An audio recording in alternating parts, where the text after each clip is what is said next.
Naiz irratian, bigarren kafea.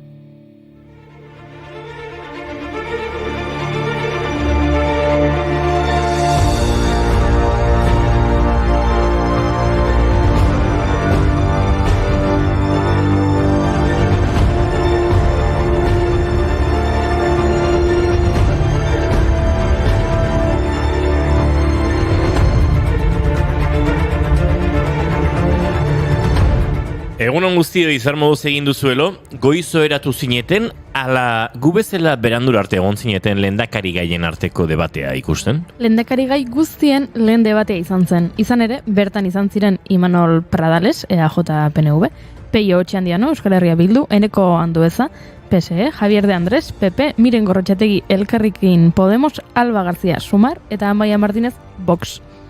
Eta orain bai, kanpaina amaitzar da eta igandean bozkatzera joango gara. Hemendik nire besarkadarik beroenak mailean egotea egokitu zaizuen hoi. Animo, gogorra da eta.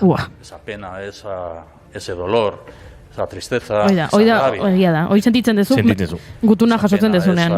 Ese dolor, esa tristeza, Urkullu, esa rabia. Ondo dakin Urkulluk zertaz ari den. Bueno, gutuna, edo azken aldian ez alda sartu zaitezkere internet bitartez eta refreshe zure datua sartu eta... Zure nan zenbakia jartzen duzu eta ikusi dezakezu. Kargando, está cargando eta hor... Baino, hori da urduri bazaude. Okerragoa da utzikeriaz gutuna notifikatzen badizute azken orduan. Baina, ofizialki notifikatu behar dizute, ez da nahikoa, interneten dago eta begiratu eta listo. Niko horatzen naiz, notifikazioa jasu behartuzu. Azken aldian ordezkoa edo izatea tokatu zitzea dela, orduan urbildu bari izan nintzen, baina gero denakan zeuden eta egin nuen. Adiós! Eta ohera berriz. Tira, debatea dela, debatearen osteko eztabaidak direla, analisi seriagoak ere tarteko, azkenean ez dut nahikoa lo egin eta uste dut gaur kafe asko beharko dudala. Lasa inigo, gaur apirilaren 17 baita, saguzarraren eguna. Asko zautu. Animalia lilugiagarri hauen funtzio ekologiko kalkula ezina aitortzeko eta biztan lehengan haien garrantziaren eta kontserbazioaren inguruko kontzientzia sortzeko aldarrikatu zuten egun hau. Eta horrek zer ikusia dauka kafearekin goiori? Noski galdetzea ere. A ber, inigo, saguzar frugiboroek kafe zuaiskaren gerezia kontsumitzen dute eta alea bere horretan mantentzen dute. Urdainen, hori ez jakite ere. Gerora, ale horiek osorik jasotzen dira saguixarraren gorozkietatik eta ale honekin kopiluak izenez ezagutzen den produktu bat egiten da. Hau da, munduko kaferik garestiena. Ba hori, kafea eta saguixarrak.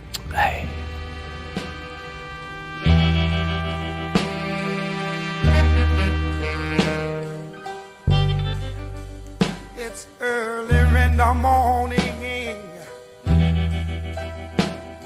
about 2:45. I'm sitting here talking with my baby. Kopiluak kafea, Indonesia, Bali, Filipinak eta Vietnamdik dator, eta kiloa 400 eurotan saltzen dute. Kafe hori ez dizut nik ordainduko inigo. Baina badago antzekoren bat hortik ez, niri horrelako zerbait ekarri zidan gure kolaboratzaile unai Elordik, Vietnamdik. Kopiluak etzen izango. Tximuak ez dut ikusten nik Unai Elordi 400 euro ordaintzen zuri kafea ekartzeko. Akaso laguna duzu bai baina. No. Hala ere, kopiluaken esklusibotasunaren atzean badago horre alderdi ilun bate. Kafearen ospea eta eskari handitzarekin batera gizagabeko praktikak sortu dira animali hauen hazkuntzan. Eta praktika hauek animalientzat krudelak izateaz gain, kafearen kalitateare arriskuan jartzen dute. Beraz, funtsezkoa da etikoki ekoitzitako kafeak aukeratzea. Aizu eta kopiluak kafea atzean utzita, Afrikara joaten bagara kafe bila, izan ere Afrika da kafearen jatorria. Guazen.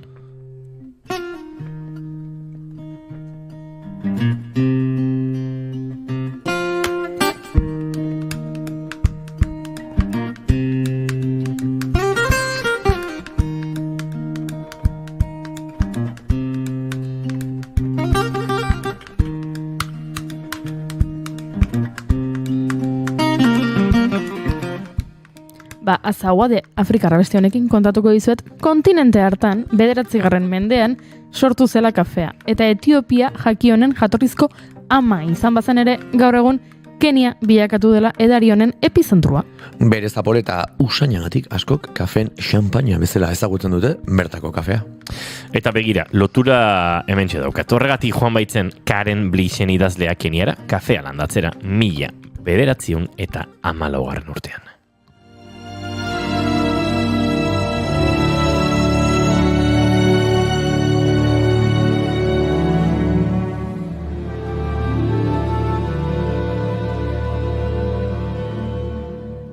Eta zergatik lotura, gaurko egunez jaio zelako Karen Blixen, 1885 Danimarkan. 1914an Keniara joan zen bere senarrarekin kafea landatzera, eta geratu zen dibortziatu ondoren ere 1931 arte. Horrek idazleari bere bi pasio handiak ezagutzeko aukera eman zion, Dennis Flynn Hayton abenturazale ingelesa eta Afrika.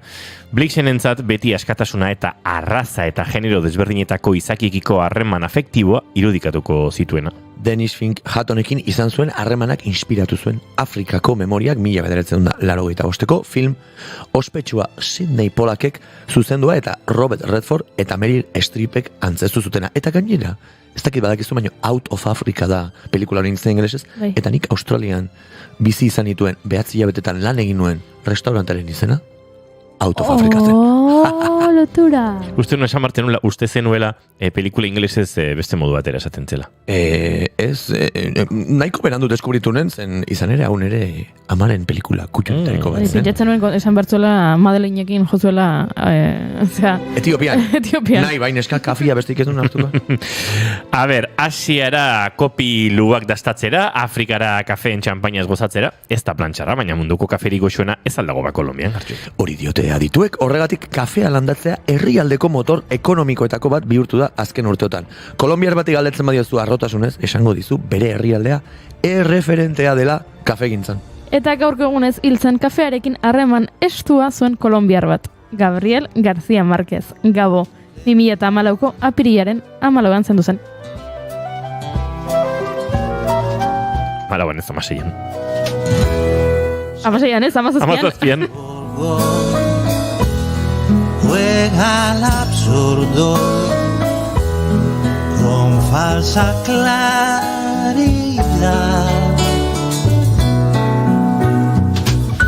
y a quien no duerme. Kafea hain gauza garrantzitsua zen García Márquezentzat 100 urteko bakardadea liburuan Makondoko biztanle guztiek goizero hartzen zutela. Azukrerik gabe, behiak jetziozten eta esnearekin nahastuta noski. Pentsa, Aureliano Buendia koronela ere ia hilde egin zen, ez baitzen konturatu bere katilloan desegindako estriktinaz pozoindu nahi zutela. García Márquezek esan zuen idazketaren ordu luzea jasan alizateko oso beharrezkoa zela kafea. Beraz, gaur, bere omenez, hartuko dugu katilluka da, bana? Zer eros dezake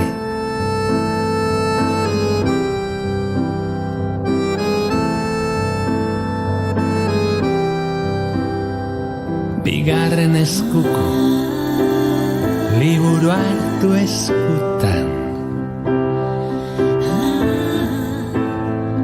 zenbadiendek egin dio. Badakizu zertarako behar den kafe asko? Irratxa joate egiteko. Bai, adibidez. Ez zueko aguantatzeko. Baita ere, baina eskaladarako indarra izateko esan nahi nuenik, edo Himalaiako temperatura baxuetan goxotasunean sartzeko. Zergatik diogun hau?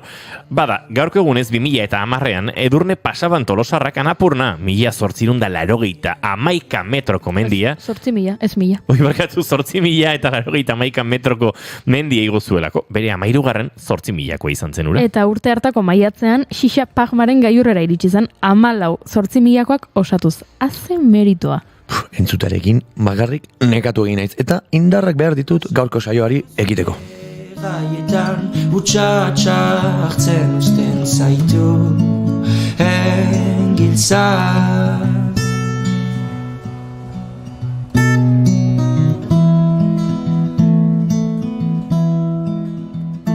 Eneko Lamot dator, senpereko bardoa gartxotek dioen bezala. Bakarkako proiektuari ekin dio duela ezain beste eta elkarrizketa akustikoa eskaintzera dator.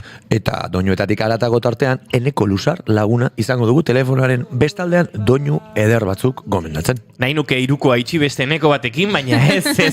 Asteazkenero bezala Josune Belezen Mendizabal izango dugu gurean eta oraingoan gainera Itziarrekaldeek lagunduta. Eta egunero bezala gure maite dutak elkarbanatuko ditugu zuekin.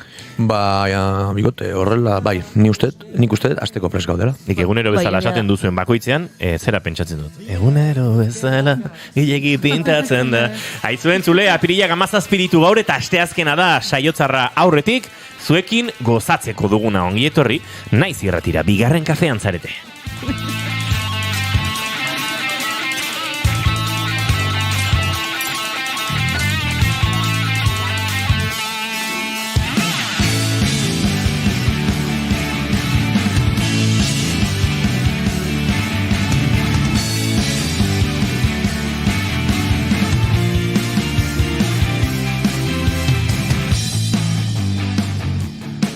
Zuekin jaun Andreok Mr. Paraguas edo gartxote untxain letona. Egun honi, 3. pausuan irekin nahi nuen, baina hobez.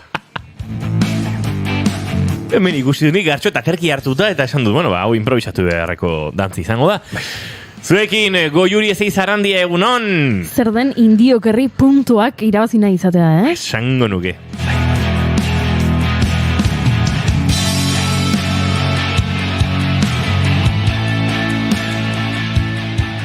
Ba, izketan ari zaizuena Iñigo Asensio Lurbide, gaur bigarren kafeak 762 du, apirilak 17, goizak 10 eta 16 minutu, eta guementxe 3 zuekin ordu urrengo 2 orduak igarotzeko asmoz. Zer baduzue, geratu hemen gurekin naiz irratian zarete, bigarren kafean.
Te recuerdo muy bien en el Chelsea Hotel. Nunca comías perdices. Ángel del infierno. Ba, acordes con Leonard Cohen edo According to Leonard Cohen disko ontatik, tartean hemen ez dakit Santiago Useron, Luis Eduardo Aute, hemen abestu zuen Constantino Romero, hemen abestu zen Jackson Brown handiak eta baita Javier Muguruza handiak ere, eta Chelsea Hotel honekin abiatuko dugu gaurko bigarren kafe hau, eta egunero bezala, ba, maite dutekin helduko diogu, naiz eta kentzazpiren kantu batekin ere abiatu genezaken. Gartxotzin da zure gaurko maite duta? Ba, nik argi daukat, zen duela 2 astetatik umeekin lanean ari naiz jotasu goizetik hasi eta atxaldeko lauterdiak arte, eta nola ez nire maite duta. Ez nuke esango lehen aldiz deskubritu dudan, baina behin da berriz egunero parean dudan umen inozentzia hori izango litzake. Bai, horretan baino, era berean ere, hausnartzeko ere ematen du zen, kuriosoa da, heldu bihurtzen garenean, ez dakit, gauzetaz disfrutatzeko nozio hori nola galtzen dugun, adibide bat emango dizuet. Bueno, lehen hezkuntzako bigarren mailatik hasi eta handik gora eko edadea duten umeekin ari naiz lanean, eta benetan, ez dakit, egunero topatzen zara beraien inozentzia izugarri horrekin edozein katxarro guretzako ohikoa den, ez dakit ba, baketa batzuk, edo xilofono bat, edo bateria elektroniko bat, edo mikrofono bat begira hemen guke horren ere, ez dakit, ohikotasunean integratuta ditugun mikrofono bat ere, askori, ba, lehen aldiz kantatzen dute mikrofono batetik, lehen aldiz probatzen dute reverb efektua, edo autotunea lehen aldiz jotzen dute bateria elektroniko bat, lehen aldiz ikusten dute gitarra bat amplifikadore batera entxufatuta, eta musikako klaseak ematen ari naizenez, ba, ikusten dut asko baloratzen dituztela, inoiz probatu ez dituzten gauza horiek, eta gainera, ez dakit, niri ere hausnartzeko eman dit, gure egunerokotasunean ze ohikoak diren gauza asko, eta umeek, ba, ze ilusioarekin, eta ze aho zabalik eta hola babadariola begiratzen duten beraientzako hain bereziak diren gauzoiek. Eta aitortu behar dut, bi aste hauetan asko maite dudala, sentsazio hori eta laguntzen ari zaitere etxera iritsi eta lo hartu horretik dudan tarte txiki horretan, hausnartzeko pixka bat kasu egin behar diogura, ez da lehengo aldia, ontazari garela, hemen, barruko ume horri ez, inozentzia horri eta gauzak disfrutatzeari ere, ez dakit, tartea eman behar diogula. Eta honekin lotuta, maite dut ez azkar bat ere lotuko nuke, zuei pasatzen zaizue lanetik etxera iritsi eta modu batean edo bestean gorputza hain nekatuta egon eta pixkat urrengo eguna iristeko nahi arraro bat izatea, hau da, ez da deskantsatu eta erlajatzeko tarterik ere ez daukazuela gauean, ala hau da oporretan gehiegi erlajatu naizela eta lanera bueltatzean eukitzen den sentsazio bat. Ez dakit ondo esplikatu naizen, egun osoan burua bueltaka ibiltzean gero gauean erlajatu nahi eta pixka bat ezin, eta orduan, lotara jungo naiz eta bihar izan da dira eta asteburuan ea badagoen tarterik.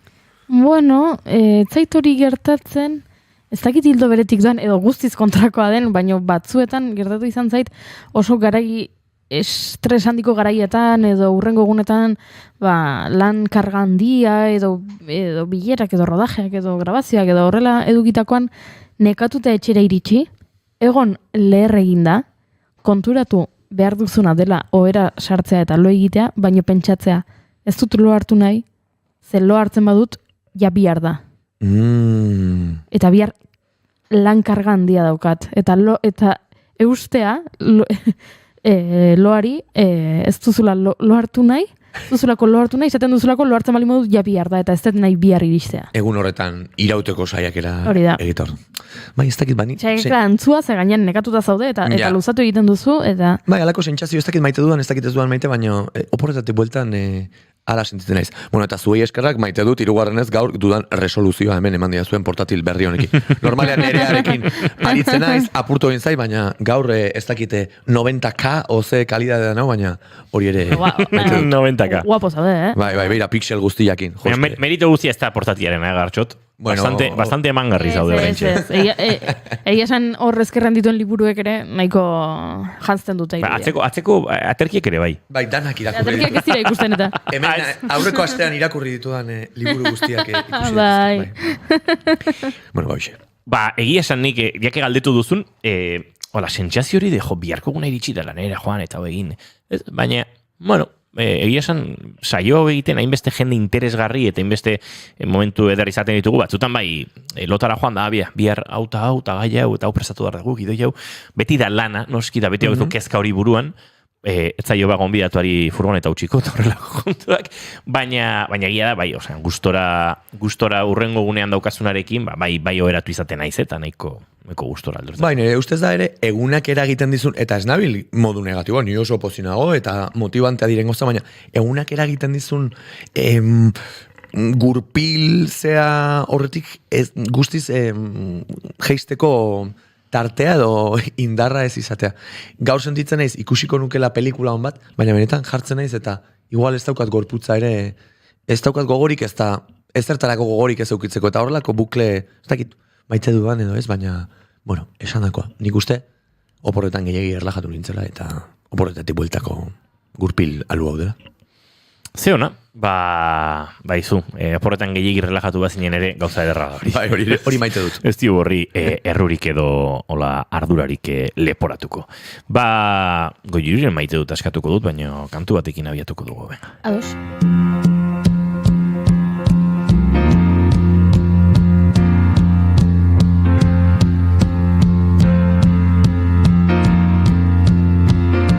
Doctor, my eyes have seen the years and the slow parade. Goiuri ez eizarandi anderea, zein ez duena maite dut? Kanpaina bete-betean gaudela esan dugu, amaitzear dela igandean bozkatzera joango garela, ala ez? Eta horrekin lotuta dago nere maite dutza, edo maite duteza, edo historio bitxia. Zuek badakizu zer den pizzametroa? Pizzametroa? Bai. Pitzen diametroa neurtzeko aparailu bat ez da, ezta? Ez, Gartxot, pizzametroa zer izan daiteken? Ez dakit. Okurritu zait pizza bat eskatzen degunean, norbetek ekarri barren metroan zetorrela gure gana. Hori okurritu zait, baina ez. Ez, pizza metroa da, adierazle bat, bada teoria bat, bada politikarekin lotura duen zerbait, eta kontua da, asteburu honetan, puri-purian egon dela pizza metroa. Aspalditik datorren kontua da. Honen jaiotza nahiko bitxia da. Kontua da, Pentagono, badakizu eraikina Pentagonoa, estatu batuetan, bertan daude pertsonak garrantzitsuak, erabakiak hartzen, pertsona oso garrantzitsuak, etxe zuria da, agian beste eraikin garrantzitsu bat presidentean bizi delako, baina Pentagonoan hartzen dira benetan erabakiak defentsari dagokionez, erasoi dagokionez, eta horren kontura. Antza denez, behin Pentagono ondoan pizza denda bat duen gizon bat konturatu zen, urrengo egunean zerbait garrantzitsua gertatzen zenean, hau da, estatu batuek zerbait egiten zutenean, aurreko gauean, bere dendan, pizza eskari mordoa zegoela. Eta orduan esan zuen. Ara, honekin, iragar dezaket, zerbait gertatuko dela urrengo egunetan edo orduetan, ze beti gertatu, horrelako zerbait gertatu izan denean, pizza eskariak igo egiten dira. Hau hasi zen, oraintxe begiratuko dut, orain ez dut gogoan oso ondo ze egunetan izan zen, tiki, gizon honek izena du Frank Mix. Eta berak dauka Domino's pizzako pizza denda bat Pentagonaren inguruan. Eta konturatu zen, Panamaren inbasioaren aurretik gertatu zela hau, pizza asko eskatu zituztela, Grenadako inbasioaren aurretik horixe gertatu zela, eta 1980ko abuztuaren bateko gauean pizza ugari eskatu zirela. Eta ze gertatu zen 1980ko abuztuan? Zehazki ez duzu horituko, baina 80an estatu batuak zer... 80an.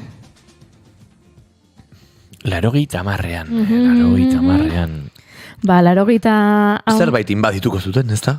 80ko abuztuan gertatu zen Kubaiteko inbasioa. Gustatzen zaie eta, ez? Kubaiteko inbasioa izan zela Saddam Husseinen aurka egindako operazio militarra. Kubaiteko erasoaren aurretik pizza ugari eskatu zituzten Pentagonotik. Eta orduan, gizon honek esan zuen, begira, hemen badago zerbait. Berriro errepikatu zen Golfoko gerran, eta berriro errepikatu zen Levinsky eta Clintonen arteko eskandalu horretan, gogoratzen zarete, Bill Clinton ezkonduta zegoen, baina harremanaki eduki zituen Monica Lewinskyrekin, etxe zurian zegoen langile batekin. Albiste hori lehertu baino egun batzuk lehenago ere berriro, pizza metroa. Eta ze gertatu da asteburu honetan? Ze gertatu da horrela nazioartean albiste garrantzitsu bat? Inigo, lo zaude, kafe gehiago behar duzu. Asteburu honetan Iran eta Israel arteko tensioa.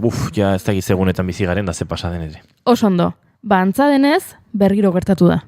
Benetan?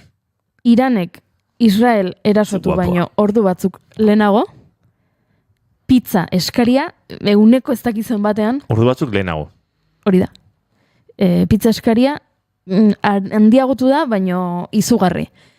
Orduan, antza denez... Egia da tensio hori logikoa zen, ze Iranen erasoaren aurretik bazegoen Iranen erasori aurri guzteko moduko Israelen eraso bat, beraz, tensio hori iragartzeko modukoa zen, ados. Barantz esan nahi du horrek? Hori, aurre ikusteko aldaketak, mundu mailan aldaketak egongo direla, pizza erabili daitekela. Eta orduan nik albiste irakorritakoan pentsatu dut. Ze uste duzue eskatzen dutela Sabinetxean Euskal Herrian zamarroan, baina ego Euskal Herrian zerbait horrela potentea iragarri baino lehen. Taloa. Pizza izango da? Taloak ez dituzte a domicilio banatzen, ez? Teletalo. Teletalo existitzen da? Ez. Telelitro bai existitzen. Zer da telelitro? Telelitro zan, ni Iruñan ikasten enbilenean, telelitro zan atxaldeko zortzitan, esan, gaur parran ningo du, da bai, lehitzen un telelitroa, da ekartzi zuen, pak, zan pak kalimotxo. Barkatu. Eta etxera ekartzi dizuen izotzakua, Barkatu. ardoa, Coca-Cola eta basoak eta igual patata frijitu batzuk ere bai. Baina, zatik aiza, iraganean hitz egiten badirudi, hori da, etorkizuneko invento berri baten tankera hartzen dio. Nik hori noiz etezen. Bueno, ziurrenik hau lege gertatzen batzuk zen 2000 eta 2000ko markadan. Bueno, es que telelitro jarri dut hemen bilatzaile ospetsuenean, eta 2000 eta behatziko blog 2000 eta behatziko blog batean topatu dut lehenengo aipamena. Eta jartzen du, publicado por Iñigo. Iñigo. Nik telelitroz ez. Publicado por Iñigo jartzen du. Irakurri esaldi bat eta esango dizut nire estiloaen edo ez. Telelitro te lleva los litros a donde tú quieras. Bai, zure estiloa da. Da igual la hora y el día del año que sea, Telelitro estará ahí para llevarte los litros directamente estés donde estés. Hori nik ez dut idatzi. Publicado por Iñigo jartzen du, Eta da Telelitro hori buruzko. Ez hori nik ez dut idatzi. Bueno. Azeiza deitzen Telelitrora. Bai, eta zeuden pak ronda, ron negritarekin. Nik, hau, da, historieta bulo zegoietan. Iritsi nintzen unibertsitatera, eta ron negrita botillak balio zuen 5 euro eta 40 zentimo. Maken whiskiak 3,66. Eta 4 urte beranduago, ron negritak balio zen 7 euro eta 40. Inflazioa ron negrita baten botillan antzeman ziteken. Bai, inflazioa horrek urdaian egiten zuen ere, oso potentea zen, negrita. Gogoan daukandik oraindik ere aspaldi atzen utzitako zapore hori, baina bazen pixka bat litroak egiteko orduan gauza merketara jotzen genuen eta... Bai, noski. Negrita botiatek bi parranda egin zitzaken. Bi parranda 5 euro 40 nahi kondo zeon. Bai, oain, nun aurkitzen dezun hori iteko aukera, bai. Bueno, hori da kontua. Nere maite duta da historio bitxi hau deskurritu izana, baina nere maite duta ere badagoela gizon bat estatu batuetan, analista politikoek, baino askoz gehiago dakiena, pizza jatetxe txilloa duelako. Ze ona. Bai. Akaso inteligentzia edo diplomazia zerbitzuek jakin nahiko dute honen berri eta igual hasiko zaizkeizu. Hemen pizza asko eskatzen dituztenean. Irakurri dut. Baina inteligentziakoak eskatzen dute, ordu nor badago metaverso bukle. Baina inteligentzia estatu batuarrak, ez? Claro. Baina besteak? Ez. Rusiak, Iranek, Txinak. Nik irakurri dut, hemen jartzen du. Telelitroko operadoreak. Eskizetot ezate. Bai. Gerra hotzaren garaian, funtzionario sovietarrek, AEB-etako bulego nagusietako pizza eskairak monitorizatzen zituztela, begiratzeko eta espioitza modura. Bai? Bai? Beraz hor zegoen zerbait. Bai. Bueno, nik nire maite dut botako dizute, egia esan, enuen maite dutik eta pixkan maite dutetan saldutan nengoen, baina aipatu duzuenean xagusar batek alako kafe goxoa egiten duela, eta gogoratu dut eszena bat, beti xagusarra lotzen dugola egoera beldurgarriekin, eta... COVID-arekin. Eta, egia, eta etorri zait burura... 2019an Manebilen Australian dokumental bat grabatzen, honen inguruan inoiz aritu gara, eta Penrith inguruan nebilen, Blue Mountains inguru horretan, oso leku ederra da, bi aldiz egon naiz bertan, eta bietan oso momentu bereziak bizi izan ditut, beste egun baterako utziko dut, jam sesion batean bukatu nen hor herri galdu batean Blue Mountainsen, baina orain honetan Maialen Txorraute pirauistaren dokumental bat grabatzen ari nintzen, beldurretan arraunean izenekoa, Eta antxe joan ginen Nepean Rivera, justu Sydneyraino edo heltzen den ibaia, Blue Mountainsetik edo datorrena, eta han, omen da, Ilunabarretan garai konkretu batean, milaka xagusarrek osatzen duten alako ikuskizun moduko bat. Egonda nago nire ze leku polita den. Flipantea. Eta...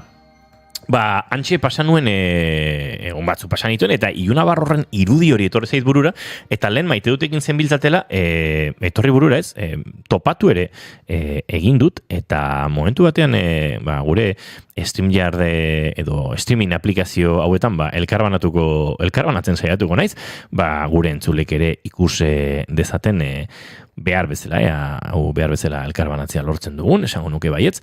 Hor dago Maialen Txorraut eta Peter Kauser eta hainbat kirolariren arteko konversazioa, eta segituan ikusiko dituzue, xagusarroiek, eta egia esan, horrelako irudi horiek pixkate nahiko ez dakit, zentral edo direnak, hor daude lehen Xagusarrak, hortxe Maialen Txorraut eta Xabi Etxaniz eta bere senarra, baina han zubi hortatik trena igarotzen zen, eta oso momentu edarra izan zen, eta olako momentu batzuk badaudez, bidai bakoitzarekin nola lotzen dituzunak, zoragarri direnak, eta esan, hori alaxe bizi dut.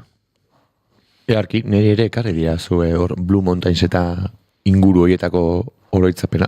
Benetan berezia den leku bat da, Eta ez dakit, igual orokortzen nahi ez, baina Australiak orokorrean ez dakit paisaien anistasunagatik, baina badu beste inon topatu ez dudan naiz ere hemen gehien bidaiatu duena, baina egon nago munduko zenbait txokotan, eta badu leku horrek lasaitasun laid back beraiek dioten bezala tasun hori ez, eta akaso oso baztertuta dagoelako, espazio asko dagoelako habitatu gabe ere. Bai, eta distantziak ere luzeak direlako, baina era berean ere oso mendebaldeko leku bat delako, edo mendebal de tasun hori ere baduelako, tasunitza maite dut nik. Eta bai, nire ere ekarri didazue oroitzapen eder hori. Tira, entzuleok aurrera egin behar dugu eta aurrera egiteko doinuetatik garatago tartean murgilduko gara, Gartxo Tunzain Letonak aurreratu dizuen bezala, eneko abizena jontzit. Luxarrekin izan da. Xagusar, Luxarrekin, bai. Bixi-bixien eta gehiagi luzatu gabe, Gartxot, baina segirotan. Banekien enekok Frantziako artista asko maite dituela, eta aldakak alde batera eta bestera mugitzeko doinu dantzagarri eta elektroniko hoiek, eta telefonoaren bestaldean ikusiko duzu, eta, entzungo duzu, ze doinu ekarri dituen. Izugarrizko gustu hona du, eta goreneko.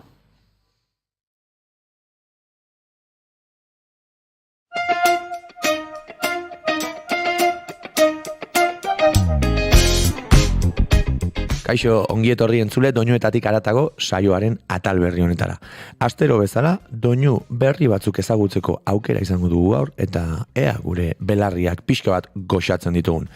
Gaurkoan telefonaren bestaldean, Eneko Luxar lagun handia aurkituko dugu, eta nik badakit gomendio ederrak ekarriko dituela. Gainera, susmoa dakat, Frantzia aldera ere eramango gaituela, izan ere asko gustatzen zaio bertako musika, baina spoiler handirik gabe, entzun dezagun, Enekok telefonaren bestaldean, ze doinu gomendatu nahi izan dizkigun. Kaixo, nire izena Eneko Luxar da, eta bizitza osa daramat musika munduan sartuta, eta musika pila bat maite dut. Gustatuko litzateken lehen gomendazioa izango litzateke bikote frantsesaren La Femme d'Argent kantua, gehien bat asko markatu nauen kantu bat da, eta aurten BBK Liven jotzen dute, Moon Safari diskaren 20. urte hurrena dela eta hemen doa nire lehenengo gomendioa.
bigarren kantu honetarako nire talde kutxunetako bat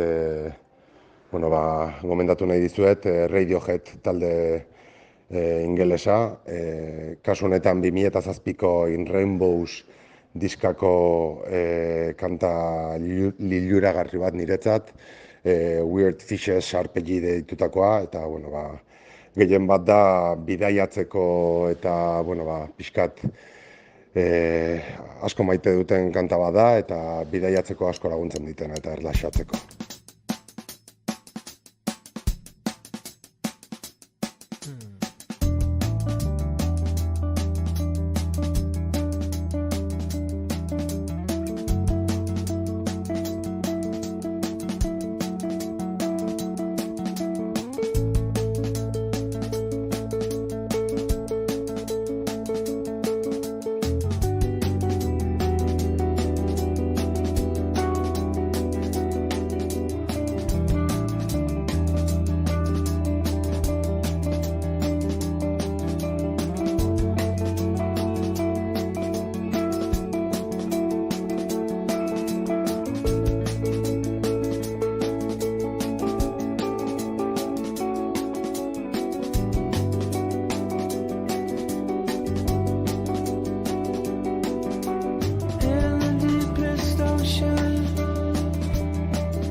Hirugarren kantu honetarako musika estiloa pixkat aldatuko dugu. Berriz Frantzia aldera bidaiatuko dugu, kasu honetan Daft Punk bikotearen esku eta beraien azken laneko Lose Yourself Dance kantua. Kantu honen produkzioa benetan liluratzen nau eta Pharrell Williamsen ahotsak asko laguntzen dio groove ikaragarri bat sortzu. Beraz, disfrutatu kantua.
Eta bukatzeko gustatuko litzaidake 70. hamarkadara bidaiatzea, kasu honetan Donna Summer eta Giorgio Modoreren kantu liluragarri honekin, I Feel Love kantua, pixkat animotxu eta dantzatu alizateko pitxin bat. Gozatu. Eskerrik asko Eneko eta entzule guztien partez ere esango nuke eskerrik asko handi bat gure aldakak dantzan jartzeagatik. Benetan doinu bereziak eta goizan ere norbait esna ez bazegoen edo 3. kafea behar bazenuten, hortxe Enekoren gomendioak, benetan dantzagarriak zure doinuak eta bagoaz gomendatu nahi izan digun azken abesti honekin. Zuei entzule hurrengo astera arte. Aio!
Eneko Luzarren doinuetatik aratago gozatu dugu eta bagoaz estudio zentraletara, Eguerdiko 11ak hortxe bueltan ditugu eta azken ordukoaren bila.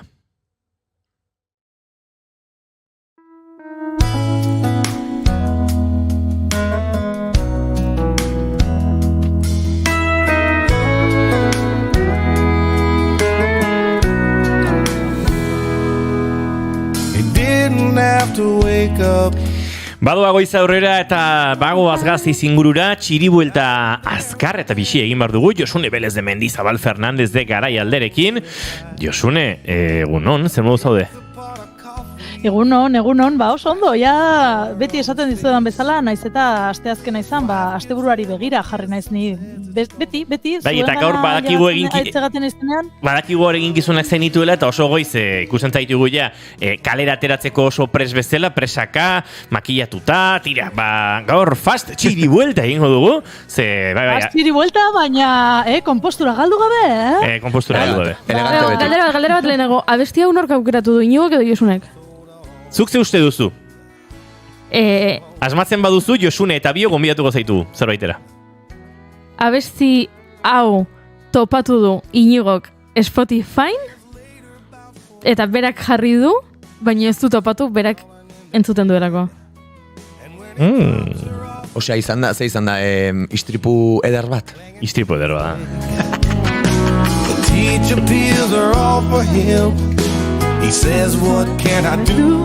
Ba, ez da zeri buruzkoa da abesti hau? I won't be like this for long. Zein den abesti hau. Zer da, gozate egin Hau da, Darius Rucker, da country abeslari beltz bat, eta It Won't Be Like This For Long da bere alabari buruzkoa. Eta esaten du, bai, badakit ez duzula lo egiten, ez duzula ez dakizer, beste gurasoei ari deizketan, baina ez da horrela izango luzerako, eta aprobetxatu orain txikiak amate izun goxotasun hori, eta hori xe da. Zure Black Country Folk Bluegrass playlista hau bimen jogiotan entzun dut. Baina nerea da playlista, vale. Ladron! Bueno, musika ez da inoren, hemen elkaraban atzen dugu. Asko gustatzen zait Inigo, esan duzun hori, asmatzen baldin bauzu, Josunek eta Bio konbidatuko zaitugu. Hori bai dala txiri buelta galanta. Nik zer ikusi dut honekin. Josune, baina ez bestela... Osa gastatzea gonbidatu nauzu? Bueno, zea. Bestela pista emango genion, esango banu, asmatzen baduzu gonbidatuko dizut, ja badaki nerea dela. Hor despistatzeko zen. Zu lasai. Bai, Xurkeriaren erregina hemen. Zu lasai, galdu erazi nik ordainduko nuela, ez kezkatu. Hemen. De patater xurkerian dabil. Tira, Josune, non nora gabiltza gaur? A ber, nola gabiltza, ba, begira, gartxotekin bat eginez aurreko astearen inguruan nola aritu ginen, ez dakit zergatik barraskiloak aipatu genituen ba, ez? Bai, lehen aldiz Tolosan probatu nituen barraskioak, eta gehiena salsa gustatu zitzaidan hori, akaso. Bastebete tardatu du nik txiribuelta hau egiteko, baina gaur barraskiloen inguruan hitz egingo dizuet, nola ez ba, baldin eta urrengo astean, datorren astean ja, San Prudentziotan gauden. Hemen Araba Rock. Ez, bone, hori beranduago, hori da azkena rock. Bale, nik ekarri dut pixkat, ja, hemen jaian, ez oraindik ez, baina bai atarian, izango garela asteburuan hasita, fanfarre egunarekin. Bederatzi fanfarre, diputazio plazan, hortxe, jota fuego, venga eta bestu eta venga eta dantza. Eta hor hasiko dia pixkat ekitaldiak, ez? Dakizuen bezala, ez da bakarrik Prudentzio deuna dugula guk patroi, baizik eta Estibalizko Andra Maria ere bai, eta hori maiatzaren batean ospatzen da. Beraz, apirilaren 20tik hasita, larun bat honetatik hasita, maiatzaren batera arte, guk jai egun batzuk ditugu, eta holan begira, hemen lankide eta txurra den honek, ja bisatzen dizue, aste horretan, enaizela zuekin egongo, barrazkila jaten egongo naiz nun, eta Almerian, hala, zora bina. Almeriara zuaz? Hortxeko naiz, igual aipatu genuen. Josune, gauza, nik esan barron, xurkeri hau konpontu daiteke, zen ni oso barraskilo zalea nahi zenez, asumitzen dut alako gonbidapen bat, Gasteizajun eta Josunerekin eta bere lagunekin, danakoarekin, barraskioa jateko, autoinvitazioa egin behar nun, eta zera, Almerian dago, tipau. Autoinvitazioa etortzeko, eta gero ordaintzeko ere bai, ez da Inigo, osea. Ez, ordaintzeko zuri autoexigizioa. Bai, bitu, zetarra bestia. Bai, ez naz egongo, bai, hartu ditut egun batzuk egia da aurten ez dagoela itzaki askorik, ez? Karo, guk 27an, bezperatik, hasten gara ospatzen, baina San Prudentzio eguna da, apilaren 28an, eta aurten igandea da. Batzutan, Almerian, hori, jai egun bezala hartzen dugu, igande izani ezer gutxi, baina, bueno, bai gero dagoela maiatzaren bateko zubi hori, eta bueno, hartuko ditut egun batzuk, eta asko ez badira ere, Almeriara jungo gara, eta bai, aurrekoan Gartxotek hori da aipatu zuen, barraskiloak, furgoneta, Almeria, eta esan dut, ai, ama, usurpación de identidad, ni naiz. Hori esan badezun, Almeria ez zoaz, kapitalera? Irurura edo ingurura? Ustut ingurura dela. Bai, ingurura, ez que nik ez dut hartu bidaia. Da beste gauza bat. Josune, xurra eta gainera arduren banatzaile, hola, ingo dute besteek nigatik. Nik ez dakat prisarik normalean orduan, venga, hartuko dugutani, bueno, lasai, jo ketze, ez dakit, ailegatuko zaigu eskura, eta holan ailegatzen zaineri, hori bai, kopiloto ona, gidari ona, eta gero, beti jartzen dut ni jarrera, beti. Orduan, bueno, ezin dizut esan Gartxot, esango izut bueltan. Bueno, jarrera. Nora juna izen. Jarrera, eta gaur hemen Inigok lapurtu dituen playlist horietako asko ere prestatu zen, ematen du ez baino lekutan dago Almeria, marraskioak ez iristeko modua, baina 8, 10 ordu, segun eta kotxea eta gidatzen duenak ze abiadura daraman, baina... Inigo gidatzen bali badu bi. Joan nintzen, Inigo zer da, esxumager txiki bat. Ez.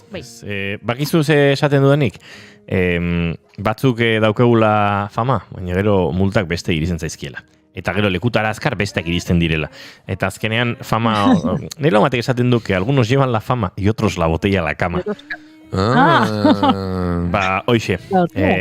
Ni biltzen naiz harin, baina batez ere biltzen naiz konstante eta gelditu gabe. Naiz oso gelditu zalea. Orduan, iritsi naiz lekutara, bueno, denbora nahiko askar batean, baina naiz 180 km orduko autopistan joaten den horietakoa. Hombre, eta multak zein iristen zaizkio ba? Jo, nire inguruan jende askok, kasensio askar di, multak zuri.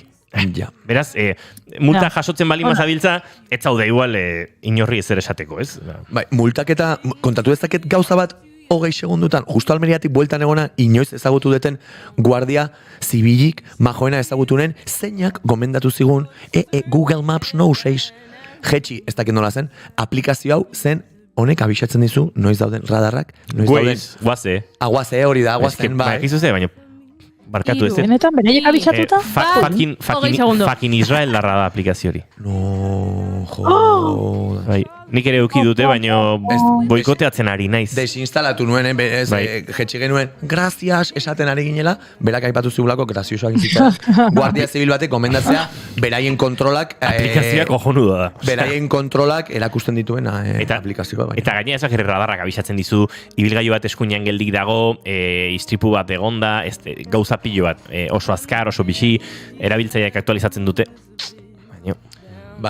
Guazen desinstalatzera aplikazio hori, desinstalatu ez dago. Baina, historia hor dago. Ondo pasa, Josune, Almerian. Hori da, Josune ondo pasa Almerian. Bai, eskerrik asko. Badakidana da, behitxu, bai, ez dugula egingo gogorazi da zuek, nola nagoen, zuzenean ez goazela. Arekin hasten den beste nonbaitera goaz, lo egitera. Alicantera. Albacetera goaz. Pasarintzen ere bai, hortik, pasarintzen ere bai. Albacete oso ondo. Bai. Albacete dauka biderako kantua, dauka janari ona, bai. Bai, hortxe egingo dugu gaua eta gero presagabe, listo. Baina ez, pentsatzen nuen Inigo, Gartxote galdetu izunean, ea multa gero zeini, mutilonek esango du, Josuneri. Josuneri, ez Bueno, nik kontatuko izuet oso urrun junaiz, badakit asteburura, baina, San Prudentzioren danborra da eta tabarra emango izuet, datorren astean ere bai, baina orain pixkat gertuago daukagun beste itzordu batera ingo dugu salto, zein eta bihar ostegunan Vital Fundazioan Itziar Rekalde, gure ipuin kontalari maistra eta hainbeste maite duguna izango dugu, eta dator espektakulo ikuskizun, kontakizun berri batekin, deitzen dena Garratxi isilak. Eta, astelenean galdetu genien, dendaz dendan ibiliko ziren gure lankide, Aitor Binagreta, Nege Bara, Andres Bezarezi, mesedez bere kontatzeko zer, eta nola, eta Itziarri eskaera bere egin diot, eta berak kontatu digu bihar nik uste lehenengoz egingo duen ikuskizun hau Gasteizen Vital Fundazioaren aretoan. Garrasi isilak. Ba, entzungo dugu Itziarrek alde. Demagun kontalaritz espektakuloa hastear dagoela. Jendea sartzen da. Eta poliki-poliki norberak aukeratutako lekuan eseriko da. Kontalaria ni zainago. Urduri baina irtetzeko gogoz. Argiak itzaltzen dira, ez guztiz. Kontalariok jendearekin bat egiteko ikusi behar dugulako. Eta hasiko naiz nire buruaren eta saioaren aurkezpena egiten. Eta Italo Calvinok bere hiri ikustezinetan idatzi zuen bezala, bidai bat, txango bat proposatuko die publikoko lagunei. Poliki, bakoitzak bere martzan, baina taldearekin batera, plaza batean sartuko gara. Plaza itxia.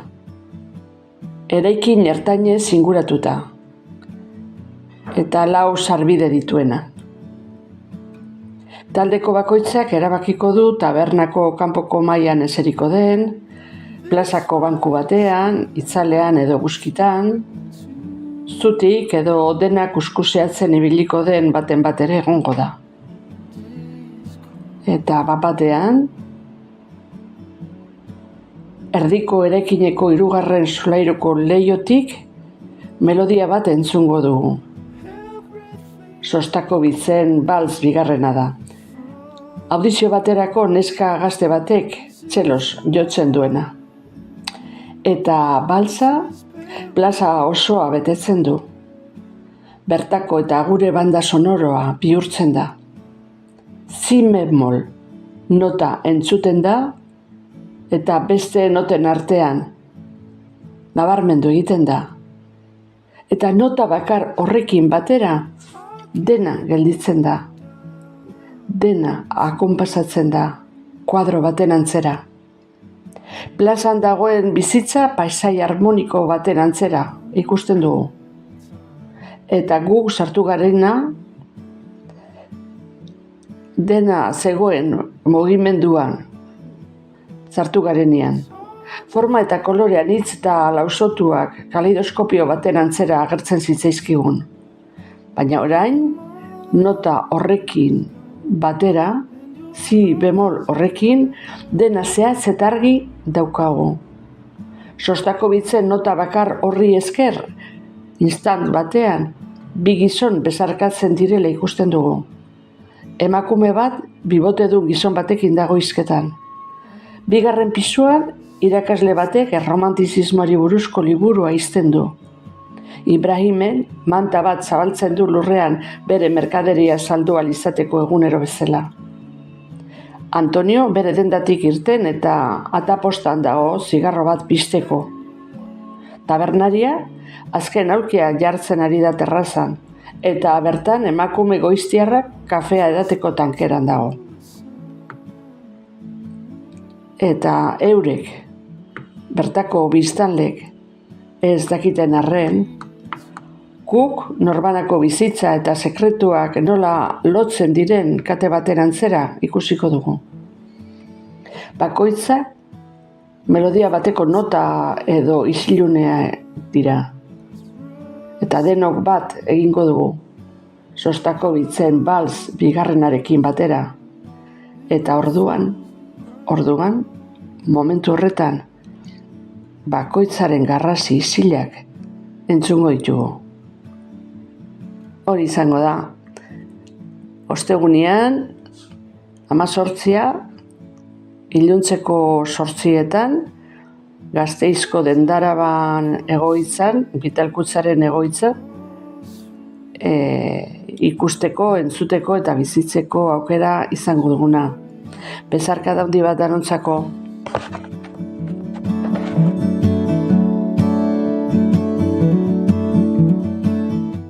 Gora Itziarrek alde. Zoragarri. Ze maravilloso da Itziarrekalde. Bai, ez da. Ez que berak baino beto zeinek asaldu ba. Ze magia, lau minututan hor ginen, txundituta, bere kontakizunean, Sostakovich eta terrazan aurkia jartzen dabilen gizona, eta si-bemol nota, eta... Bai, eta ez dakit hau Ikusi dugu, ez da? Norbaiti abarkatu izu, Bai, ikusi dugu, hori da. Ez, ikusi dugula, ez? Erabat bisuala da, bai. Eta batean sartzen zaitu burbuila horretan, eta iruditegi hori guztiarekin bat egiten dugula. Bai, gogoratu arazi didazu oraintxe bertan, txio bat ikusi nula aurrekoan, zoragarri iruditu zitzaidan, zen nolako gartzelenia zen, baina nolako zerbait zen. Ze gauza den literatura. Zuk lakua idatzi duzu, eta nik ura entzun dut. Bum. Bai, arrazoi, bai. Ui, nola jarri garen, ze poetikoa begira Itziarrek. Eta lakurren inguruan Bon Iver ari zen disko hau. Hori esamar nuen, ez dakit zeinek, ez dakit hau norbaiti lapurtu jozen inigo, baina gainera entzuten ari ginen hitzekin ere oso ondo zijoan atzeko musika. Hau, ez diot inorre lapurtu barka idazu, Gaur lapurra nahi. Gaur jozune xurra, zu lapurra, ni Almerian oporretan, eta bakoitza bere papera dauka gaur. Baina, bai, hitzek ere ze ondo konektatzen zuten atzeko erritmo lasai honekin, eta bai, magikoa izan da. Josune Belez de Mendizabal, badakit martxa egin bar duzula, beraz, eman itxiera, txiri bueltoni, venga. Bai, eskerrak eman Itziarri, ze behitu, eskatu nionean audioa, bidali eta gerezantzian, ez alda luzegia. Eta, ez da luzegia izan. Luzegia batzutan ere txiri bueltak dira. Eta honekin, akabo! Bueno, gente, babanoa, ondo izan, Josune Belez de Mendizabal, besarkada bat eta laizter arte. Agor! Agur.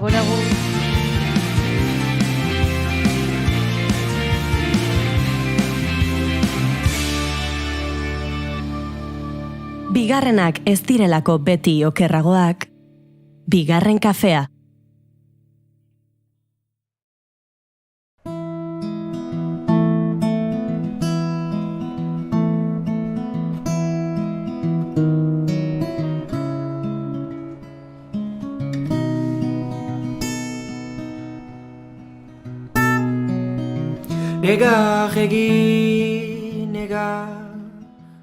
Senpereko bardoa du gaurkoan gurean, eneko, eta Indigo proiektu pertsonala aurkeztera dator.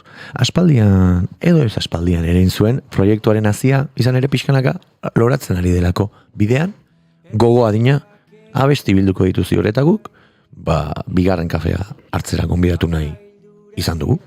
Usteak baimenduak dira.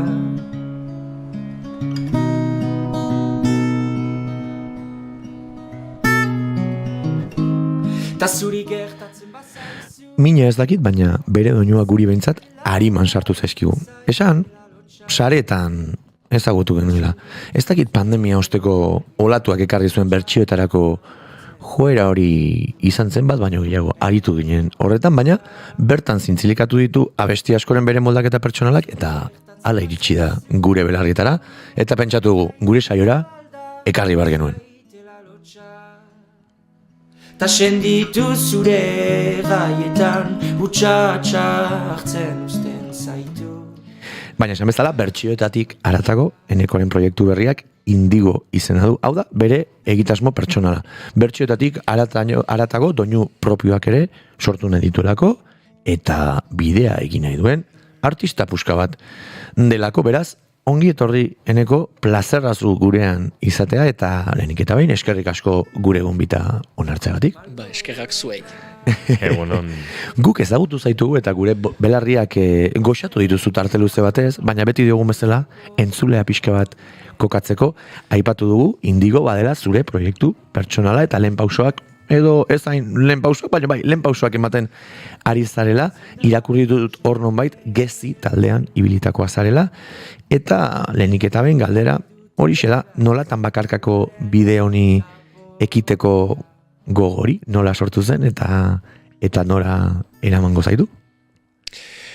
Zuk errandu zuen bezala Gezi taldearekin hasi nuen oholtza gainera egotzen, Eta egin genituen 21 kontzertu, bi uda zola egon gira Ipar Euskal Herrian itzultzen, eta arnasa galtzen hasia zen proiektu hori, bakoitzak gure gogoak genituen, eta taldekide batzuek beste taldetan jotzen zuten, beraz, erabaki ginuen hortan ustea, eta bakarrik izan da, nik segidan gogo hori ukan nuen, bakarkako proiektua aurkeztea eta oholtza gainera aurkeztea. Betidanik banituen sorkuntza batzu, telefonoan eta beti ari nintzen... Notas, nola izaten da, notes, edo baizea hortan, ez? Hori da. Eta segitu bakarrik eta orain bakarkako proiektua. Ez dena hain bakarkako. Hori da, komilak, hemen streamean gaude, komilak egin ditzazkezu ikusleak ikusten ditu bai, bakarrik ez gaudelako inoiz, baina bueno, hor taldekotasun eta bakarlariaren bidean egoten dira ere aldaketa batzuk, zuk nabari dituzu zer eman dizu talde batean aritzeak esperientzia aldetik, edo zer kendu hitza txarra da, baina eta bide pertsonalean zer bilatu nahi zenuen, bien artean ze ezberdintasun nabari dituzu? Taldean aritzeak lehen aldiko igotzen zarelariko holtza gainera taldean izateak laguntzen du. Zara bakarrik eta ez zira hainbeste biluzten. Beraz, erresago da taldean izateak. Ondotik, sorkuntza prozesu hortan laguntzen du taldean izateak, iritzi desberdinak dituzu eta sortzen alduzun kantu bat urgunago eramaten alduzu. Gauza da, denen iritzia kontutan hartu behar dela eta batzutan aldatu nahi ez dituzun gauzak aldatu behar direla deneri ongi joateko. Beraz bakarkako lanak askatasun hori ekartzen dizu. Nahi duzun bidera ekartzea zure kantua eta besten iritzia ez bortxaz kontutan hartzea. Era berean ekarriko ditu ere pentsatu nahi dute, bai ekartzen ditu, bizi izan ditut, baina zuri galdetu nahi dut, burua uste gehiago ere bai ez? Ez gera ere gure buruarekin akaso talde dinamika batean, baina ez dakit nola esan, exigenteagoak ere ez? Gurea bakarrik den hori edo horren forma ere moldatu behar delako eta akaso gure jefeak bagina bezala ez? Gure buruari gehiagitxo exigitzen bizi izan duzu hori ere bai? Bai, ahunt, eta zakitzuk bizi izan duzu, baina kantu bat idazten ari zarenean, batzutan kokatua zara, eta ez duzu atera biderik atsematen, eta batzutan taldean izateak laguntzen zaitu hortan, eta hor bakarrik zarenean, bakarrik zira zure gitarrarekin, eta atera bidea bakarrik aurkitu behar duzu, beraz, bai, batzutan kokatua egon naiz, eta burua usteak izaten dira bakarka ari zarenean. Bai, seinale hona ere izaten da norberaren buruarekin kritikoa izan eta burua uste horiek izatea. Gezi taldea eta zure indigo proiektu pertsonalen artean ere, esan daiteke badela jauzi estilistiko bat, sonikoki, por cierto, nire hitz favoritoa da, ez dakit badakizun, hemen badakite. Badago jauzi txiki bat, eta hemen folk akustiko generoan esan genezake, igeri zabiltzala, orokortzaren, eta hor, egin dudan investigazio Sherlock Holmesianoan, izen batzuk ere ageri dira, interneten ez dago informazio asko zuri buruz, baina hemen aipatzen da, Einaute Lorri eta Ben Mazue, ez dakit ondo esan dudan, eta Bob Dylan bezalako eraginak badituzula. Esan, Einaute Lorri eta mikrofon horren aurrean ere izan dugula, eta hemen gurera etorri zen, Ben Mazue ez? Haien, idazten badiogu? Bai, euskeraz ez du egiten, baina... Eta Bob Dylanek ere ez dauka erantzuteko joerarik Instagramatik Mikel Laboarekin elkarbanatu zuen kontzertu historiko ari erreparatuz, uste dut euskal kulturarekiko, errespeto gehiagi ere ez. Alaxe. Bai, hor badago. Ez berak eta are gutxiago, Bob Dylan ikustera joan eta Mikel Laboaren azken kontzertuetako izan zen zurrelako ura nahikoa gutxi etxi, eta azkena igual izan zen ez. Bai, orduan ja osasunez nahiko eskaz zegoen. Jendearen jarrera nahiko kaskarra izan zen, eta bai, Bob Dylan joan zen ara, bertatik non zegoen jakingo ez balu ere. Etzen akaso ere plaza egokiena hain gertuko eta ez dakit sentimentuen gertukotasun hori transmititzeko ondartzan, ñoñosti guztiaren aurrean, akaso etzen plaza egokiena, baina bueno, zuri hiru hauek eta beste askok ere eragin dizutela bistan da, nola eragin dizuta, aipatu ditudan izen horiek eta beste batzuk zer atzematen diezu artista hori eta zer hartu duzuzuke Indigon ez dakit bide horri ekiteko eta folk akustikoaren gerizpean aritzeko. Bai, hiru horiek izendatu ditut, baina beste anitz ere badira. Eta artista horiek iduritzen zait duten musika estiloari esker hitzei garrantzia anitz ematen dutela. Eta melodiari ere bai, baina hitzei garrantzia anitz ematen dute, eta ni ere hortara noa eta saiatzen naiz hitzetan ez zer nahi erratea eta zentzua duten hitz batzu idaztea. Beraz, hortan inspiratzen naiz eta musikalki ere bai, folk musika hori gitarra batekin jotzen alda baizik eta ez baita ezpada taldean eta badu egestasun hori etxantzarenean gitarra ondoan duzu eta segidan musika estilo hori jotzen alda. Eta beraz, entzun ditudan lehen artistak izanik, bide berdinera segitu dut, estilo hortara, eta gustatzen zaidan estilo bat da.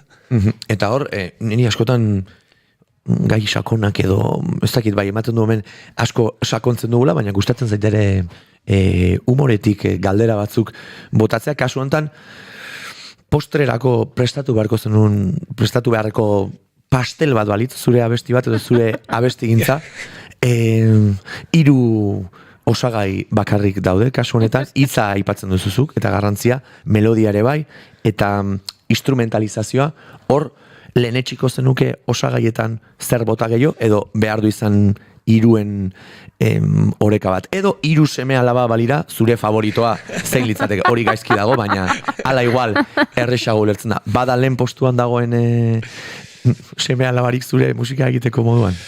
Guau galdera, Bai, ojo, ojo, zaila ez? Baina ulertzen da, Diote lehen seme alabarekiko beti dagoela zerbait berezia. Agian pentsatu beharko nuke enekok zer den lehenago, ez? Zein da zure lehen seme alaba triada horretan? Garrantzia nitz ematen dut hiruei, Bai, noski. Denak maite ditut asko. Hori da gurasoen erantzuna beti. Bai. Baina, uste dut, kantuari garrantzia nitz ematen dutala, hitzei ere bai, baina kantatzeko asmo hori. Sentimentuari esan dezakegu, ez da? Bai. Bo, hitzei, garrantzia nitz hitzei ematen diet. Eta gitarra jotzeak nola erraten dut, eramaten nau hitz horiek erreskiago partekatzen jendearekin. Beraz, instrumentua tresna bada hitz horiek transmititzeko, beraz, bai, nire semerik gustukoena hitzak dira, sentimentuak dira. Ze polita, hori titular bezala hartu dezakegu, eta eraginak aipatzen ari nintzela, hor aipatu ditugu izen batzuk, baina aipatu dezakezu ere, adibidez inguruan, orain aipatu duzu nolakotasun hori egiten duen beste talderik, beste proiekturik eragin dizuna bai zuzenean edo indirektoki? Euskal taldeetan. Bai. Hemen entzuleak akaso ere ezagutu dezan. Nik adibidez, ostiralean Orioko Gaztetxean ibilbedi taldea ikusi nuen, eta beraiek ere badute naiz eta zure, badituz eta besti batzuk ere folketik gertu, baina azken diskoan adibidez beste leku batzutela jundira, baina irutzen zaitaiek ere badutela sentimentua eta hitzak eta nolakotasun hori lehen lerroratzeko joera. Ziur naiz, gustuko dituzula. Arrunt, bai, asko gustukoak ditut. Bertsio bat ere... Epatu behar dugu, baso zain abestiaren bertsioa, hemen bigarren kafean askotan entzun dugula, Esango nuke, eneko, kantuak reprodukzio asko izango ditu eta badauzka. Ez ditu izango erdiak goiurik egin dituenik, baina akaso euneko bost bai izan daiteke goiurik egindako zerbait. Eta txarra alda hori? Ez, ona. Ez, bale. Eta talde baten kantua berriz hartzea, baina bere ganatzea, hori asko maite dut.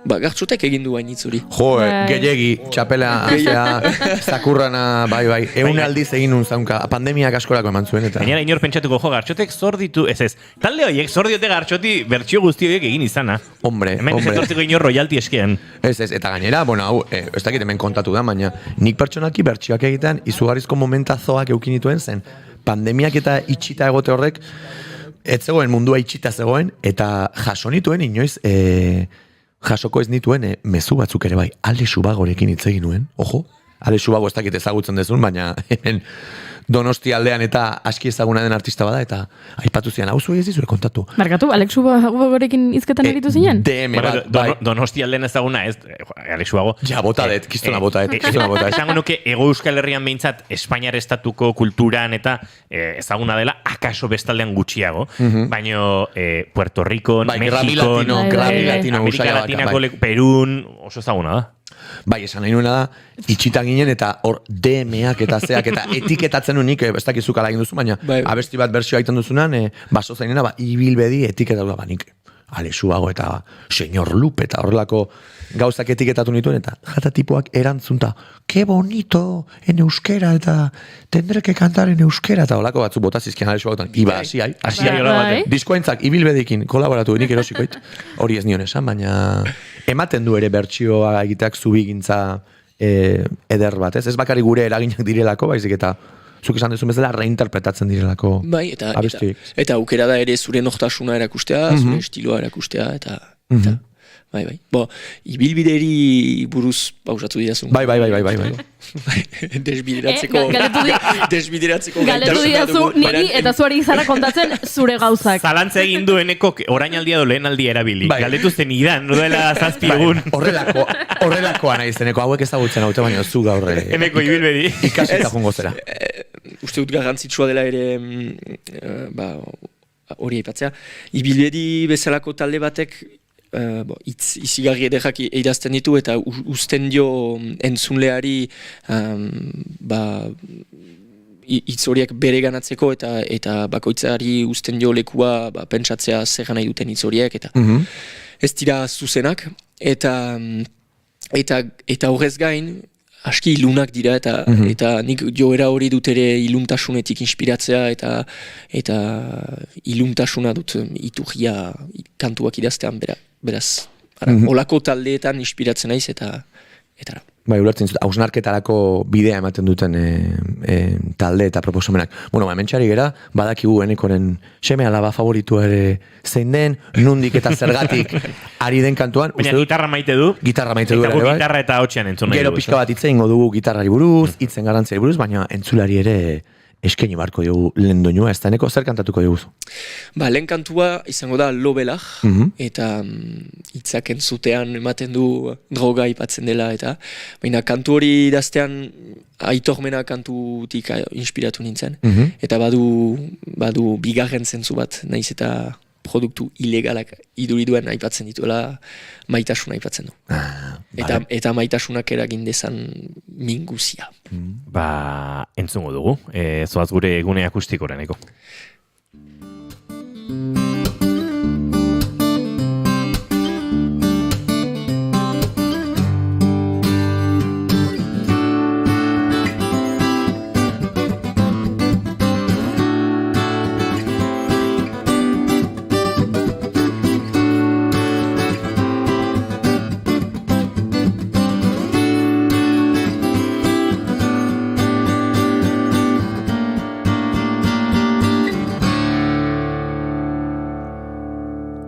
Bigarren kafearen elkarrezketa akustikoetan, eneko eta gaur eskainiko digun lehen kantua. Lobelar.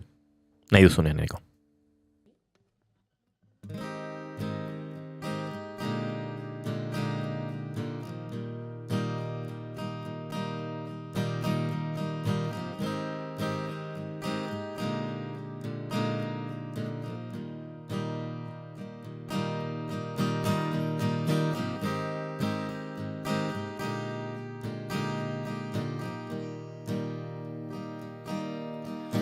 Deitu egin nauzula ez da dudarik zure parean hipnotizatua xatore ez bainen gainero zurbildu pozo ingoztia irentsi dut.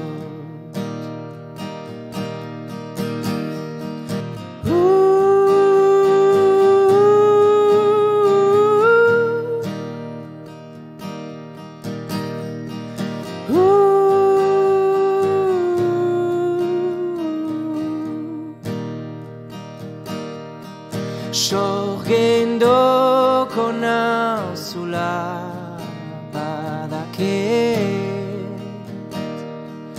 Laportu egin zaitut lurraren eskotiek Lobelar deitzen bazaituzte beraz Lokartoko nauzu erraz.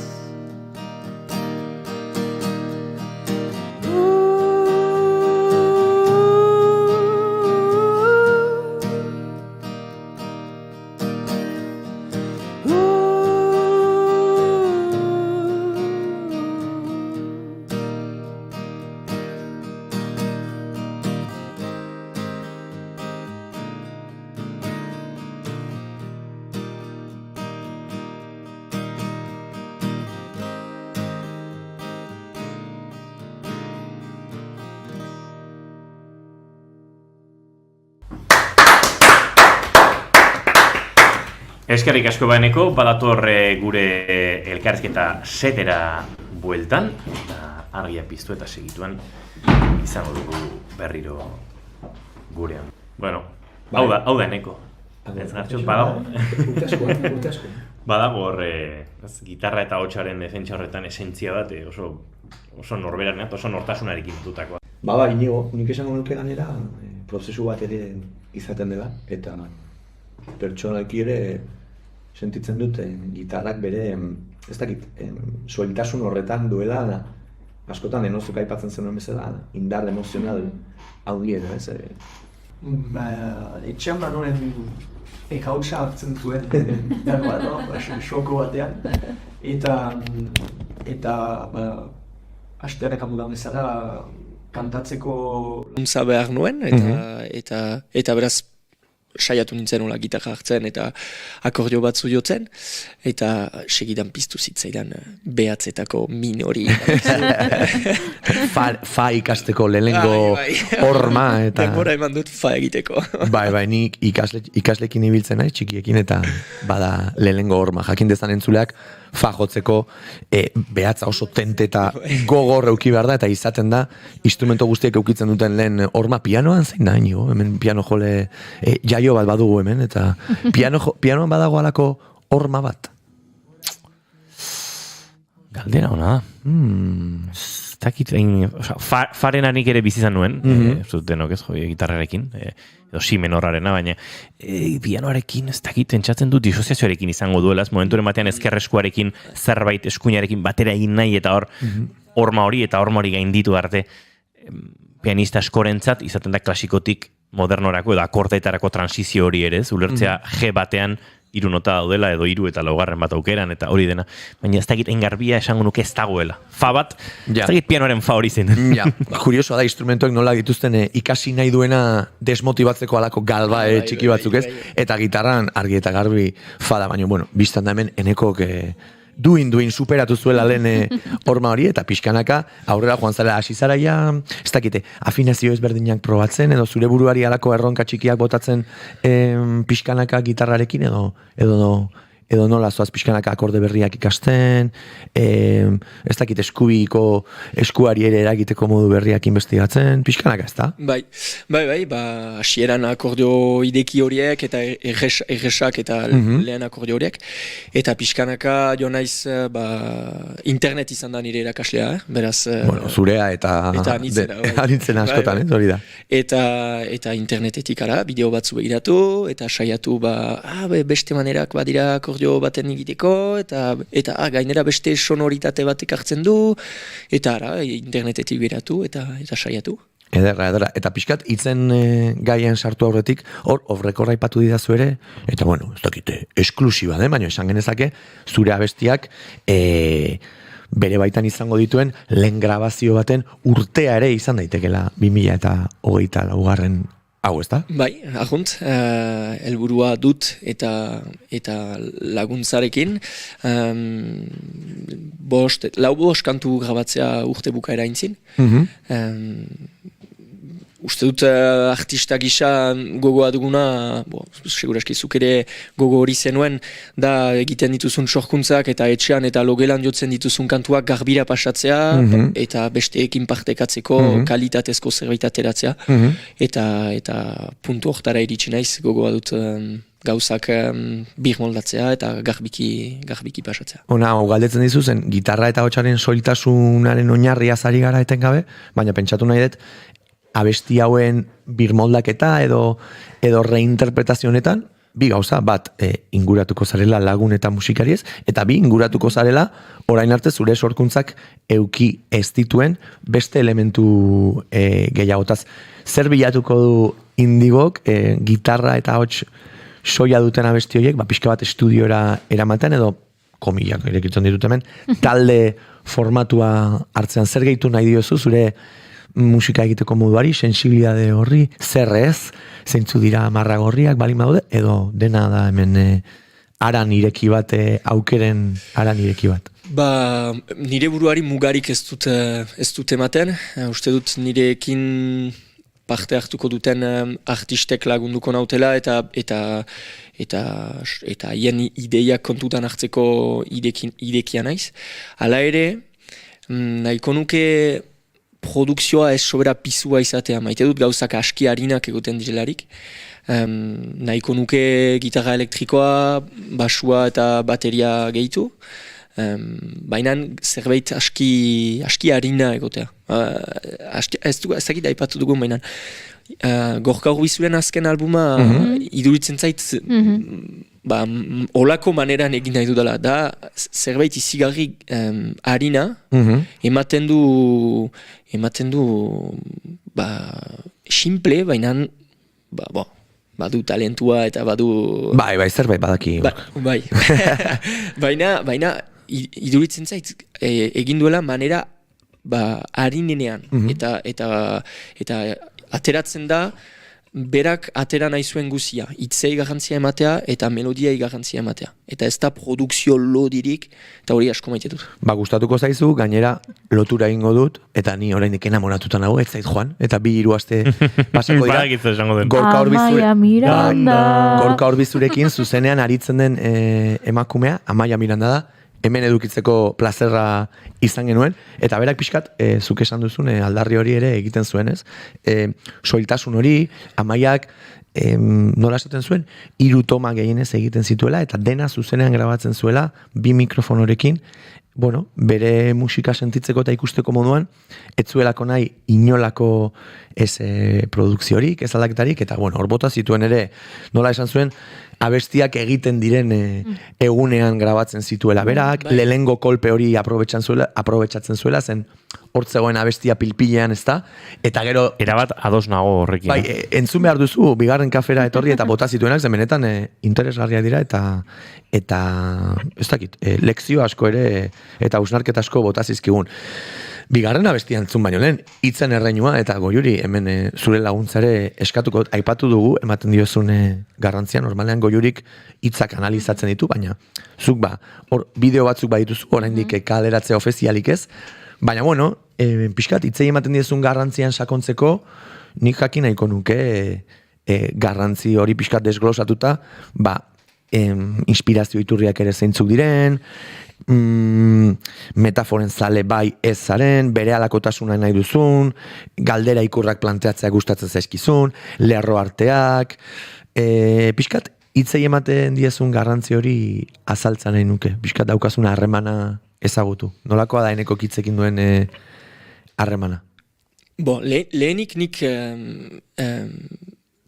zailtasunak ditut badakizu zuzenki eganak diren gauzekin. Iruditzen zait errestasun zerbait badela, eta ara, hastean egan dudan bezala, nik gustukoa dut metaforak erabiltzea, edo irudiak erabiltzea, eta behar bada nik zerbait egango dut nire hitzekin, baina maite dut ere entzuleari ustea askatasun hori, eta hitz horiek bere ganatzea, eta behar bada beretako ajunt beste gauza bat egan nahiko dute hitz horiek, baina maite dut irudien erabiltzea, eta metaforak erabiltzea, bai. Eta denbora hartzen du, gehienetan ideia badut buruan, eta nire buruari galdetzen jot, nola hori egaten aldut, manera ez zuzenean, irudikatuz, eta inspiratzen naiz naturan, edo egunerokotasunean diren gauza batzuekin, edo batzuetan, baina zaila da. Eta beti nire buruari galdezkan ari naiz, baina hori ongi da, manera honean egana da, ez ote da beste manera bat, edo eta batzutan ari naiz. Eta galdera gehiagi pausatzen jozu zure buruari eneko. Beraz, galdezketa horretan, beti. Eta ez dakit iritsi zaren, baina hitzaren, ez dakit, aran zabalean, frikismoaren aran zabalean ere, badaude errima, badaude fonetika, eta badaude beste aldaera asko ere, norberak bere buruari aplikatu ezkero, zure galdera ikurra, oraindik eta handiagoa egingo dutenak. Ez dakit horra iritsi zaren, hitzekin jolastea ere gustatzen duzu zen, jolasa ere bada hitzekin, ez da asko hitz egiten, beti baduelako hitzen erabilerak alako aloa hausnarko horretaz zera bat, baina jolastia izatea ere gustatzen duzu gauzak, modu honetan esango ditu, baina jolasa barne hartu zere bai? Ez hainbeste. Lehen, idazten nituen lehen kantuetan eta hitzetan, garrantzia nitz ematen nuen erritmoari, eta silabei, eta egimei ere bai. Eta dola hilabete batzu gibeltasun asko hartu dut horrekin. Inubitzen zait ideiari leku gehiago uzten jo dela olako lege, barakizu poesia idazteko behar duzu errima, eta behar duzu iduritzen zait, eta egon naiz irakurtzen ere poesia azken asteetan, eta iduritzen zait, poesiak ez duela legerik nahi duenak idazten aldu poesia, ez da rima edo kontu eta beraz gibeltasun hori hartu dut, ez dut nire buruari muga hori ematen, eta... Bai, eta nik uste dut, ederra da hori zen, instrumento bat bezala, hitzekin dugun harremana, eta espresatzeko modu, espresibidade horrek ere, behar du izan garapen bat, behar du aldatu, behar du elikatu beste lekuetatik, eta zinez polita da ere prozesu hori ez dakit. Gustora ari zarete bikote, baina bigarren abestiaren bila egin behar du paso, bestela letra gazteratzeko demorarik ez du izango goiuirekin. Zein izango da bigarren kantuaneko? Bigarren kantua baratze handi hura deitzen da, eta aipatzen du, aurrek duten, nola egan, pentsatzeko errestasun eta inozentzia hori, eta helduak bilakatzen garenean galtzen dugun inozentzia hori. Eneko, segi gure elkarrezketa setetik gune akustikora, eta entzungo dugu bigarren kantua.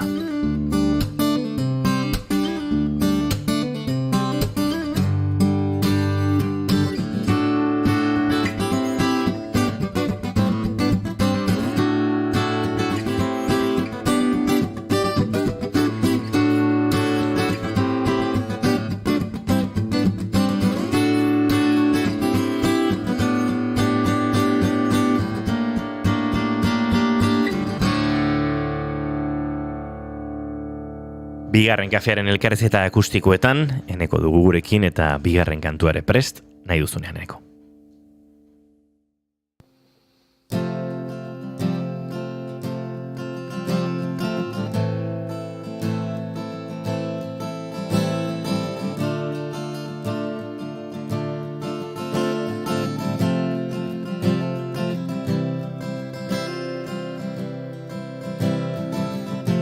Hemen gaituzu orain, leiotik begira, hemen gaituzu beraz, argi honen diztira, poza nola kordatzen den jakiteko zorian.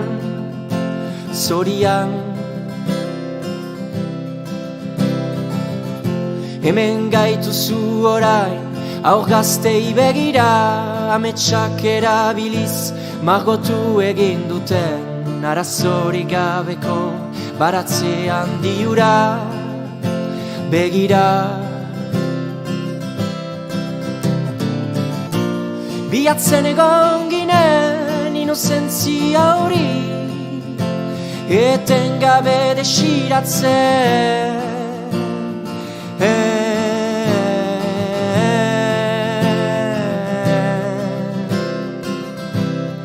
Zein da uros, zein da maluros, ez jakintasunean igerikari den ala bestea, galderen zingiretan itotzen ari dena.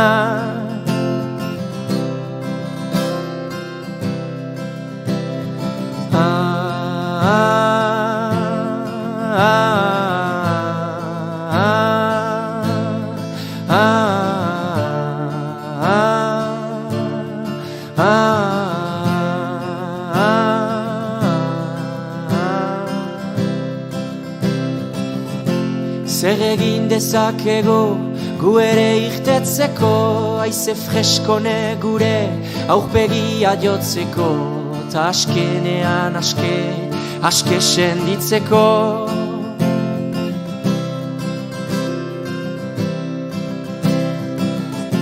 Zaila iduri badu ere, atea itxia dagoela, ilusioa baizik ez da, atera zaitez beraz, baratzean di hortara.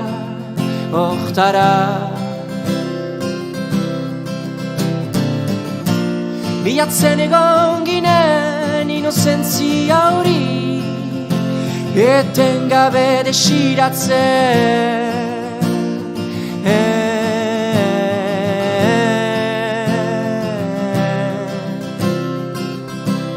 Zein da uros, zein da maluros, ez jakintasunean igerikari den ala bestea, galderen zingiretan itotzen ari dena. Zein da uros, zein da maluros, ez jakintasunean igerikari den ala bestea, galderen zingiretan itotzen ari dena.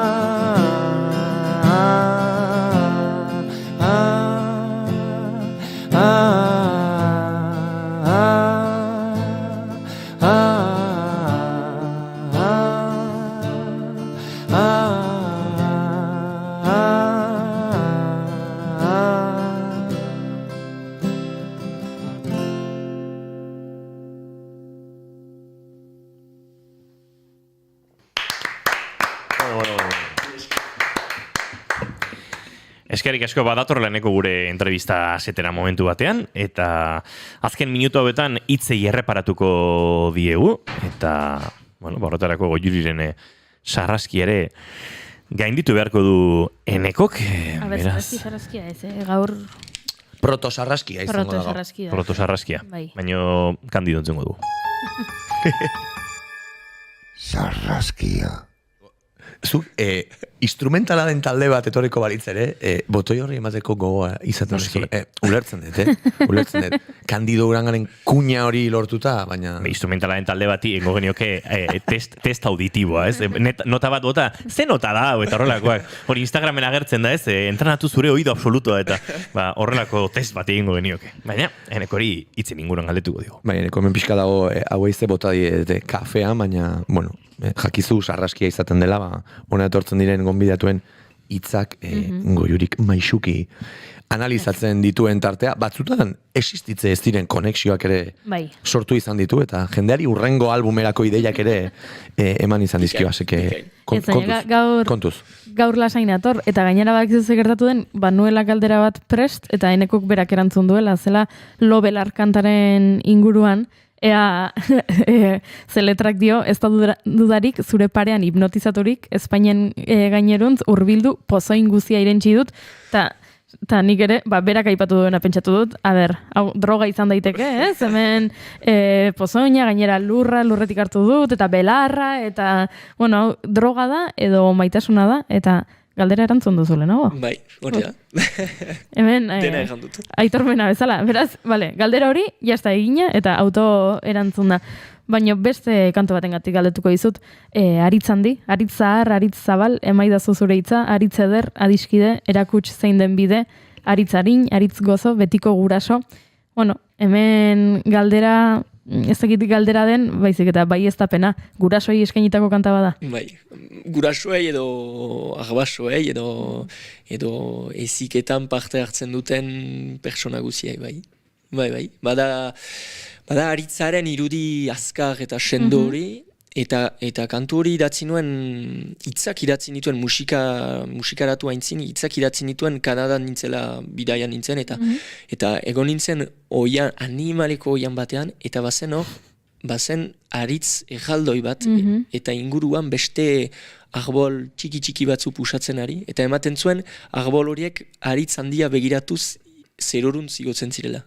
Eta bazen irudi eder bat, eta beraz, Aritz handia da nire ezitzen parte hartu duten guziek. Ari horri tiraka, lo belarrean, aipatu dugu, belarra, lurra, Aritz handian, Aritzak, oraintxe bertan entzun duguna bestian, zingirak, baratzak, esan daiteke naturak inspiratzen zaituela gehien? Anitz, bai. Inkonsienteki, uste dut, batzutan, hortik ateratzea ere saiatzen naiz, baina beti itzultzen naiz hortara, naturan elementu batzuetan oinarritzeko behar hori, eta iduritzen zain naturan badela poesia anitz, eta inkonsienteki hortara noa beti. Eta azkeneko galdera, negarregin kantan diozu, negarregin negar, mina ez dadin zure ariman sar, helduak ere bai, arrailduren erakustea, baimenduak dira. Horrela erakusten duzu zure zaurgarritasuna eta zure zauriak eta kantaren musikaren bidez? Negagaren bitartez ez erakusteagatik musikari esker bai erakusten dutzen mina. Eta bai, kantu horren bitartez jendea gomitatzen dut ere batzuetan nigar egitea eta zein ona den nigar egitea eta utsa senditzea negar egin ondotik. Beraz, kontzertuetan norbait negar ikusten balin baduzu, ondo. Bai, arazurik ez. Ez ezalin horren egin huerdiko amabiak iritsi direlako eta eneko agurtu behar dugulako, baina hoxe da realitatea. Beraz, agur esan behar diogu. Gertxo, datorren astera arte? Bai, plazera izan da eneko, eta bide ona izan dezazula. Eta gramiak eta gero gogoratu gurekin, eta batez ere Gartxoten audioarekin. Hori da, zu hemen gramiak irabazita, etorri, eta hemen 3. kafea hartuko dugu. Plazeraz. Bai, bide hona izan. Entzuleo gubagoaz, goiuri bihar goizeko 10:05 hemen ikusiko duzue elkar, ze nien naiz egongo. Baina sekretuat kontatu hor Gartxoti. Bihar Amaia Miranda eta Gorka Orbizu ikusiko ditut Madrilen. Barkatu? Bihar ez etzi, barkatu. Barkatu? Ez bihar. Ez da gita, ostegunean, bihar hori da. Ezin dena jun. Bai, alduzu etorri, baina... Enpresa bidaia. Saioa eginda gero. Entzule, bagoaz, bihar 10:05 hementxe, naiz irratian, bigarren kafea, zaindu asko, eta ondo izan, aio!